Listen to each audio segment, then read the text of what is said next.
Hello and welcome to How to Login. In this video, I'm going to teach you how you can change your name or your username on GoCardless. So let's go ahead and start the video without wasting any more time.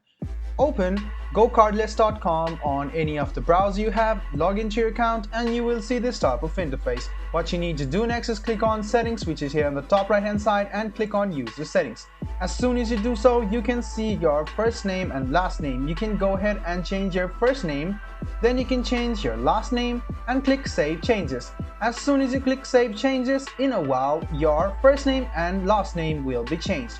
So guys, this is quite easy for you to change your username or your full name. All you need to do is go to GoCardless, log into your account, click on Settings. You can see the name has been changed. Let me teach it to you how you can change it again. Click on Settings, go to User Settings, and you can see the name over here. Just go ahead and write down the name of your choice and the surname as well, and click Save Changes.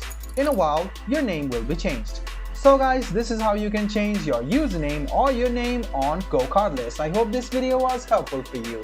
If you still have any kind of confusion, please do mention us on the comment section down below. Like the video, subscribe to the channel, and do hit the bell button for more. Hope to see you in the next video as well. Until then, goodbye, take care, and make sure you enjoy.